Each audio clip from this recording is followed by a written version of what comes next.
Next question क्या है, the want of factor I for the compound which undergoes dissociation in one solvent and association in other solvent is. देखो अगर dissociation होगा तो हम लोग ने इसके बारे में पहले ही बात किया, डिसोसिएशन होगा तो I would B greater then one, and association होगा तो I would be less than one. Okay, तो रिस्पेक्टिवली पूछे तो डिसोसिएशन सबसे पहले तो it would be greater then one, it is less than one, तो ऑप्शन नंबर सी। अगर आपको ये याद, अगर कंफ्यूज भी हो जाए तो दोनों का लेस नहीं होगा, दोनों का ग्रेटर नहीं होगा, ये दो तो ऑप्शन काट ही सकते हो ना आप, तो 50-50 भी लगा सकते हो आप अगर लगाना है तो। Okay, 0.1 molar aqueous solution of a weak acid is 30% ionized if kf of the water is 1.86 degree Celsius per molar, the freezing point of the solution is okay। तो डेल्टा टी एफ क्या बोलते हैं, delta T F is equal to K F into molality into I. अभी हमें आई निकालना है। अभी इसमें आई हम लोग दो नहीं ले सकते, क्यों, 30% आयनाइज्ड है, एच प्लस। देखो कोई भी एच ए है तो वो एसिड एच प्लस देगा और ए माइनस देगा। Okay, this would be H plus and this would be the conjugate base. अभी अगर हम लोग को 30% आयनाइज दिया, अगर कुछ नहीं बोला तो मैं इसको दो मान लेता तो I would be two, but I two नहीं होगा क्योंकि 30% आयनाइज। 30% आयनाइज कैसे लिखेंगे, देखो एच प्लस प्लस ए माइनस, अगर ये समझो इनिशियल वन था, ओके, और ये 0 0, ये 1 माइनस अल्फा हो गया। Alpha is the dissociation constant, dissociation constant है मोल डिसोसिएटेड अपॉन इनिशियल मोल्स, ये तो आपको आता ही रहेगा थोड़ा बहुत। ओके, और यहाँ पे आ गया alpha alpha, actually C alpha होता है क्योंकि कंसंट्रेशन हम लोग ने 1 ले लिया तो 1 अल्फा आ गया। टोटल कितना हो गया आपका, ये टोटल मोल्स कितने हो गए, 1 minus alpha plus alpha plus alpha, तो टोटल हो गया 1 प्लस अल्फा, क्योंकि एक माइनस से ये चला तो 1 plus alpha is the final. और अल्फा का वैल्यू हमें दिया 30%, 30% आया मतलब मोल डिसोसिएट 30%, तो अल्फा इज 30% मतलब 100, तो ये आ जाएगा 0.3, तो ये आ जाएगा 1 प्लस 0.3 इज 1.3, तो ये आपका आई का वैल्यू। इतने आयंस प्रेजेंट है, आई क्या होता है, number of ions present at the time, तो आई का वैल्यू इतना आ गया आपका। तो डेल्टा टी एफ क्या आ जाएगा, डेल्टा टी एफ एस के एफ कितना दिया है आपको 1.86, मोलालिटी कितना दिया है आपको 0.1, के और क्या दिया है आयनाइजेशन मतलब आई आ गया आपका 1.3। इसमें सिर्फ आई निकालने की ज़रूरत थी बस। ओके, फिर तो 1.86 इंटू 0.11/10 लिख लो, इसको लिख लेते हैं हम लोग 1.3, इसको आपको सॉल्व करना पड़ेगा डायरेक्टली। तो 186/13, ओके, 3 6 18 24 25, 3 1 3 + 5 हो जाएगा 6 8 1 8 हो जाएगा 11 14, ये कितना था 8 5 13 14 हो जाएगा। ओके, हो जाएगा 2418। तो यहाँ पे कितने पॉइंट्स है, 2 और 3 पॉइंट है यहाँ पे, 1 2 3 पॉइंट यहाँ पे आ जाएंगे, बट यहाँ पे नीचे 10 भी तो है, तो 0.2418 आ जाएगा आपका आंसर। बट हमें क्या पूछा है, फ्रीजिंग पॉइंट पूछा है, डेल्टा टी भी नहीं पूछा है, फ्रीजिंग पॉइंट पता है। तो डिप्रेशन होता है तो आपका normal freezing point should be greater than the freezing point which is asked equal to delta T B, ये होता है delta T F not T B. तो नॉर्मल फ्रीजिंग पॉइंट 0 होता है, 0 माइनस 0.2418 इज इक्वल टू आपका, sir wait 0 minus ये इधर आ जाएगा तो ये हो जाएगा 0.2418 is equal to T F. तो टी एफ कितना हो गया आपका, टी एफ एस मतलब freezing point, temperature of freezing is minus 0.2418। Option कहाँ दिख रहा है 2418, मतलब 24 वाला option number D would be the correct answer. 200 ml of aqueous solution of a protein contains 1.26 gram. The osmotic pressure of the solution at 300 Kelvin is found to be this much. The molar mass of the protein would be, अच्छा question है, pi is equal to होता है C R T. Okay, C R T temperature, pi क्या है, osmotic pressure is given as 2.57 into 10⁻³ bar. Concentration कितना दिया है हमें, concentration is not given, we need to find the concentration मतलब molarity find करना है इसमें। मोलैरिटी आ जाएगा इसमें, आर इज आपको कितना दिया, केल्विन में दिया है, ये आर को हमें बोला अच्छा लीटर पर बार पर लीटर, तो इसको 0.083 को मैं 1/12 से रिप्लेस कर सकता हूँ। टेम्परेचर कितना दिया 300 केल्विन, पहले मोलैरिटी निकाल लेते हैं, ये तो जाएगा 300 सा, ये जाएगा 4 सा, हो जाएगा 25। देखो 1/12 लेने का फ़ायदा यही है, कैलकुलेशन आसान हो जाएगा। कंसंट्रेशन हो जाएगा मोल्स कितना है इसका 1.26 gram protein, molarity sorry moles नहीं molarity, 1.26 gram protein, molar mass तो निकालना, उसको x ले लिया। 200 ml ऑफ एक्वेस सोल्यूशन, 200 ml by 1000 क्योंकि लीटर्स में आ जाए, तो ये 1/5 हो गया, तो 1.26/x इज इक्वल टू ये 1/5 ऊपर जाके मल्टीप्लाई हो जाएगा, तो 2.57 into 10 raised to minus 3 is equal to 1.26 wait 1.26 into 5 by x into 25. यहाँ पे पूरा कट करके पीछे 25 तो बचा, तो इस पूरे को सॉल्व करेंगे तो हमें x का वैल्यू मिल जाएगा. तो x क्या लिख सकते हैं हम लोग, x could be written as 1.26 into 5 into 25 upon 2.75, ये ऊपर चलेगा तो 10 raised to 3000 हो गया ये. ओके यहाँ पे आप देख सकते हो 1.26 और ये थोड़ा आसपास दिख रहा है, तो मैं देखता हूँ कितने मल्टीपल्स में जाते हैं. ये हो जाएगा 18 सॉरी 12 हो जाएगा ना. 1.26 इंटू 1.26 ये 6 6 12, ये 4 1 5 और ये 2.52, तो ये अप्रॉक्सीमेटली 1 से कट हो जाएंगे. तो 1 सॉरी अप्रॉक्सीमेटली 2 से कट हो जाएंगे. ओके तो 1/2 इंटू 125 इंटू 10 रेज टू 3. अगर ये 124 होता तो 2 62 होता था 62, और ये 1000 से मल्टीप्लाई हो रहा है तो 62,000 वाला यही दिखा है. तो option number D would be the correct answer. Okay calculation तो हम लोग ने बहुत ही अप्रॉक्स करके किया है, तो ऑप्शन नंबर डी ही आ जाएगा कैलकुलेट करके. An aqueous solution of 1 mole of Ki which change will occur cause the vapor pressure of the solution to increase.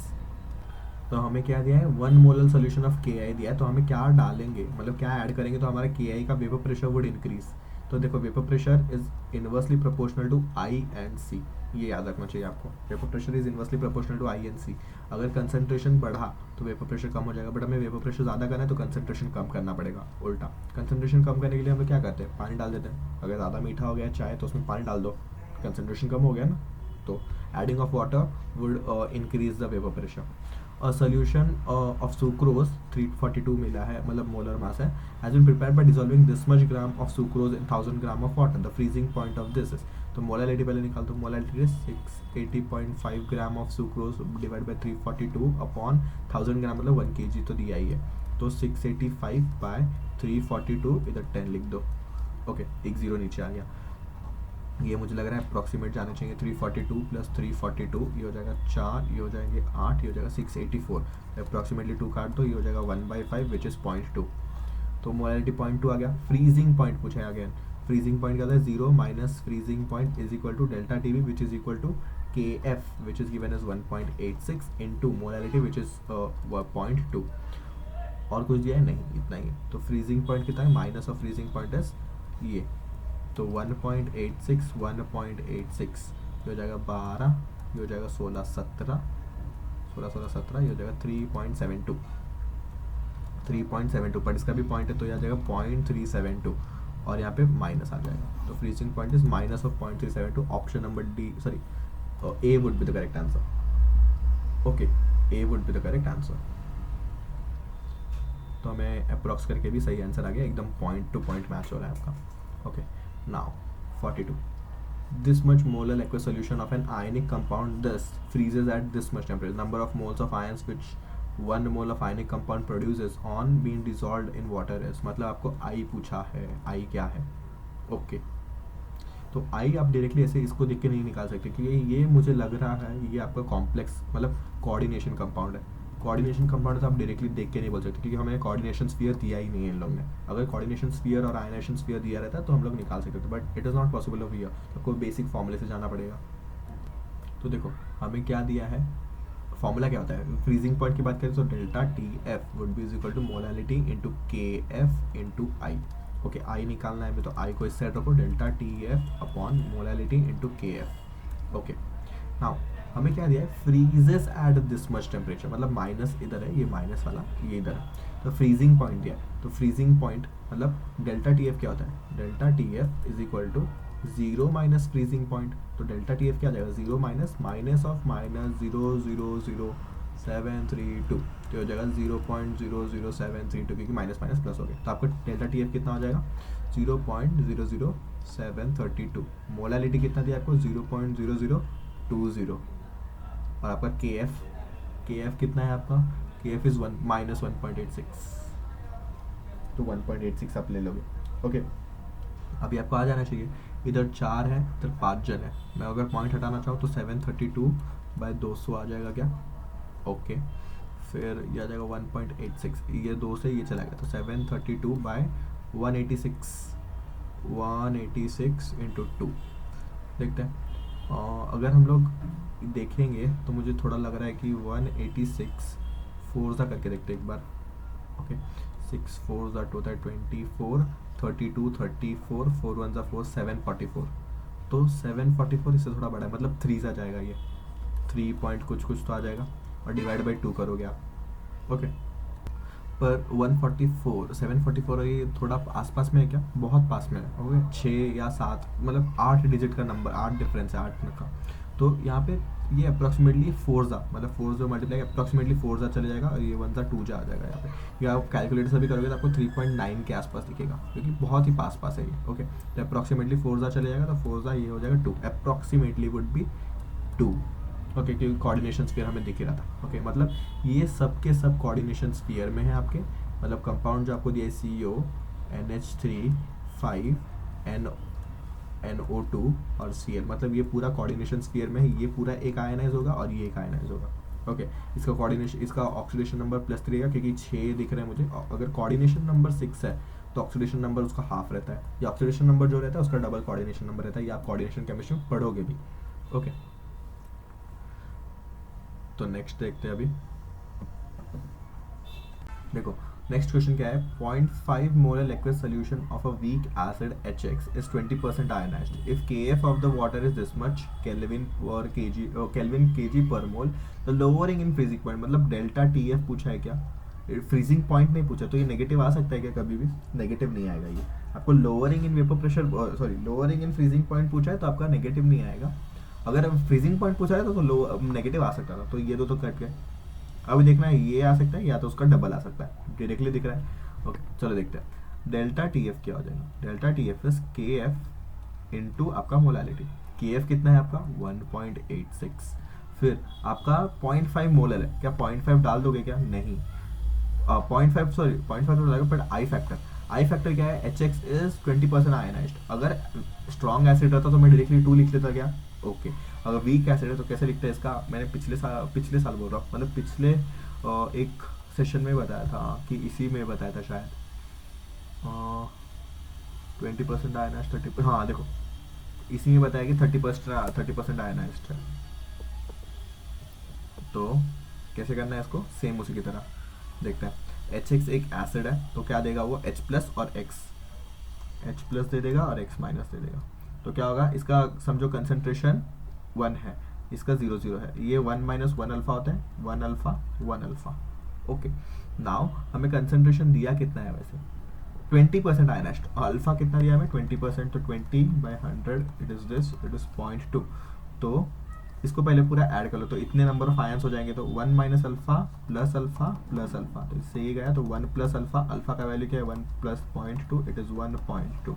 तो आई आ गया आपका 1.2। तो हमें सब मिल गए, खाली ऐड करना है। तो मैं इसको क्या लिखता हूँ? 1/2 लिख दूँ, 0.5 को, ये आ जाएगा जैसे 0.6, 186 इंटू 6, 6 6 ज़ा 36, वेट 6 6 ज़ा 36, हाँ ठीक है।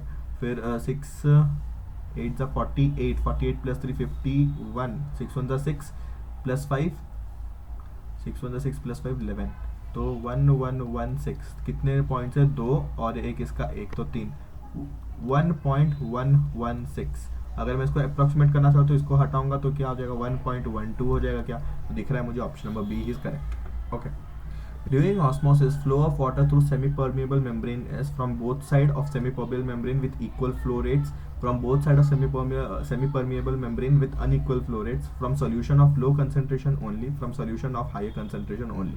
देखो both side से तो होता नहीं, एक जगह से दूसरी जगह जाते, तो दो ऑप्शन आप काट ही सकते हो। ओके, अभी देखो क्या होता है। अगर समझते हैं हम लोग कि ये आपका कुछ ये सिस्टम है, this is a semi permeable membrane, तो SPM लिख दूं मैं इसको। ओके, ये सोल्यूशन 1 है, ये सोल्यूशन 2 है। इसका समझो कंसंट्रेशन 1 है, इसका कंसंट्रेशन 2 है। फिर आप मान लो कि कंसंट्रेशन ये C1 is greater than C2, मतलब इसमें कंसंट्रेशन ऑफ सल्यूट की बात कर रहे हैं हम लोग, सल्यूट। तो कंसंट्रेशन इसमें सल्यूट का ज़्यादा है, तो सॉल्वेंट का कम हो जाएगा। यहाँ पे सल्यूट का कंसंट्रेशन ज़्यादा है, C1 क्या है? Salute concentration. सॉल्वेंट का कम हो जाएगा क्या? तो सॉल्वेंट ऑफ 1 कंसंट्रेशन की बात करें, solvent of 1 is less than solvent of 2 concentration अगर बात करें, तो सॉल्वेंट हमेशा सेमी परमेबल मेम्ब्रेन किसको पास करने देते हैं? सॉल्वेंट को। और सॉल्वेंट कैसे मूव करता है, हमेशा हाई कंसेंट्रेशन से लो कंसेंट्रेशन। तो सॉल्वेंट कंसेंट्रेशन देखो यहाँ पे हाई है, यहाँ पे लो है, तो कहाँ मूव करेगा, फ्रॉम दिस। अगर हम लोग सॉल्यूट कंसेंट्रेशन की बात करेंगे, from low concentration to high concentration. Okay, low concentration to high concentration, from the solution having lower concentration only. तो option number C would be correct. Water कहाँ से निकलता है, लोअर कंसेंट्रेशन ओनली। तो water, अगर इस बार हम लोग ने वाटर मान लिया, इस केस को समझो सॉल्वेंट हो गया वाटर, तो वाटर का अमाउंट यहाँ पे जाता है, तो हाई प्रेशर से मतलब हाई कंसेंट्रेशन से लो कंसेंट्रेशन ही जाएगा ना, क्योंकि सेमी परमेबल मेम्ब्रेन सिर्फ सॉल्वेंट को पास होने देता है, सोल्यूट को नहीं। ओके, तो option number C would be the correct. Conceptual question था। A solution containing 10 gram per deciliter of urea, molecular mass 80, is isotonic with 5% of a non-volatile solute. The molecular mass of this non-volatile solute is, okay. तो इसमें की word क्या है आपका, isotonic. Isotonic का मतलब pi of one solution is equal to pi of two. Pi क्या है 3.14, नहीं, pi is the osmotic pressure. तो इसका ऑस्मोटिक प्रेशर CRT लिख सकते हैं हम लोग, इसका ऑस्मोटिक प्रेशर C2R2T2 लिख सकते हैं, C2R2T2। सेम टेम्परेचर बोला है यहाँ पे, नहीं बोला तो भी हम लोग सेम टेम्परेचर मान लेंगे, तो T से T कैंसिल, R तो कांस्टेंट है ही, तो C2 is equal to C1 is equal to C2। Okay, तो फिर क्या आ जाएगा, हाँ, सी क्या लिख सकते हैं हम लोग, मोलैरिटी। मोलैरिटी को क्या लिखते हैं, मोल्स अपॉन वॉल्यूम। मोल्स इसका क्या लिख सकते हैं, देखो C1 हम लोग ने मान लिया यूरिया वाला, और आपका जो ढूंढना है वो मान लिया हम लोग ने CO2। तो यूरिया का 10 ग्राम दिया है, उसका मॉलिक्यूलर मास 60 दिया है, तो 10/60 ये हो गया मोल्स इन पर डेसीमीटर क्यूब ऑफ यूरिया। पर डेसीमीटर क्यूब मतलब 1 ml दिया है क्या यूरिया का, 1 ml लिया है इन लोगों ने, ठीक है। C2 क्या आ जाएगा, C2 वुड बी इसका 5% सोल्यूशन। 5% सोल्यूशन का मतलब क्या है, 5% सोल्यूशन मतलब अगर 100 ml सोल्यूशन 5% सोल्यूशन दिया है, तो इसको हम लोग मानेंगे 5% वेट बाय वॉल्यूम, मतलब 5 ग्राम इन 100 ml। ओके, तो 5 ग्राम इन 100 ml ऐसा मान लेंगे हम लोग। 5% दिया ना, तो 5% को हम लोग ऐसा भी लिख सकते हैं, तो लोग 5% का मतलब दिया 5 ग्राम इन 100 ml ऑफ सोल्यूशन। ओके, तो अगर हम लोग 1000 ml की बात करें, 1000 ml कितने में आएगा, 50 ग्राम में। ओके, 50 ग्राम में 1000 ml आ जाएगा। एक गलती कर दी मैंने, 1 decimetre cube is equal to 1 litre. Okay, 1 centimetre cube is 1 ml, 1 decimetre cube is 1 litre, तो वो ये 1 लीटर आ गया। यहाँ पे क्या आ गया आपका, कितना ग्राम लिया है, 50 ग्राम, क्योंकि 1000 में निकालना है 50 ग्राम। मॉलिक्यूलर मास हमें पता नहीं है, और हमें ये लिया है 1 लीटर, तो ये इससे ये कैंसिल, तो 110/60 इज इक्वल टू 50/x। तो ये 0 से ये 0 गया, x इज इक्वल टू 6 5 300। तो option number A would be the correct answer.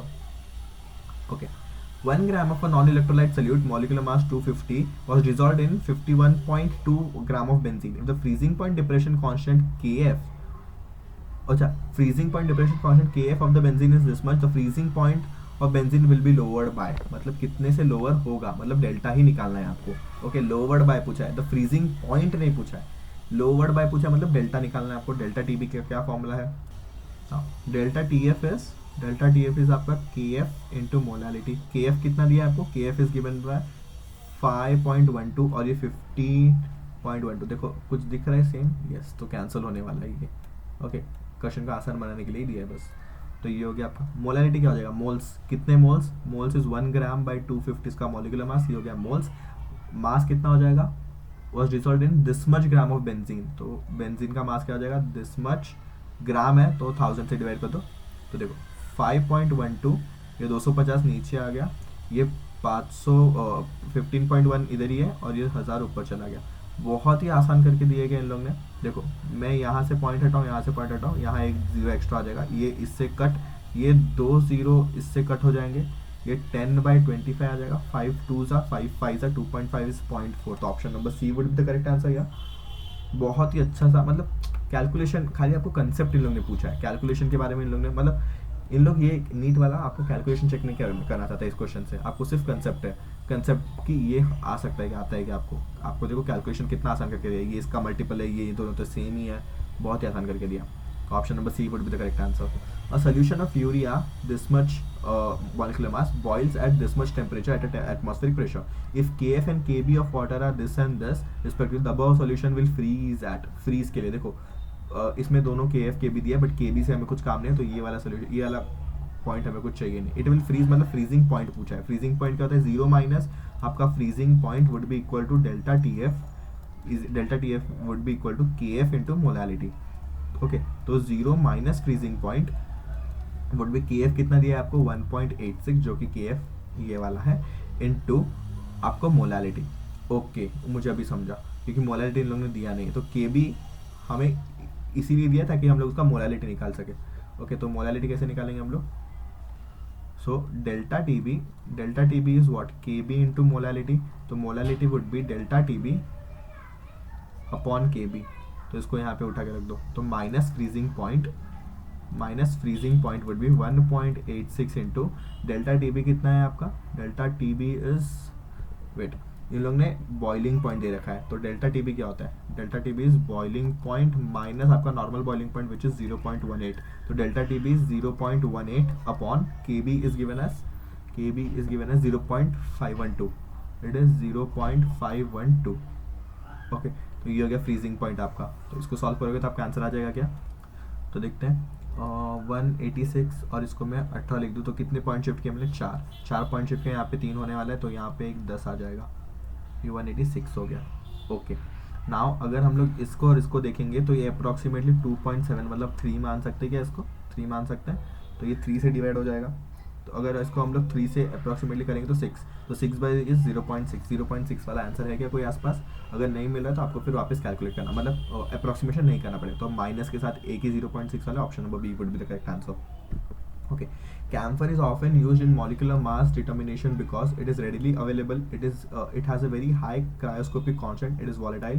It is a solvent of organic molecules. Why it is used? Because it has a very high cryoscopic constant. Cryoscopic constant कौन होता है. Cryo का मतलब क्या है. Cryo means ठंडा, cold. सी से cryo, सी से कोल्ड, तो उसको आप क्या ले के F is a cryoscopic constant. तो option number B would be the correct. Again conceptual question था.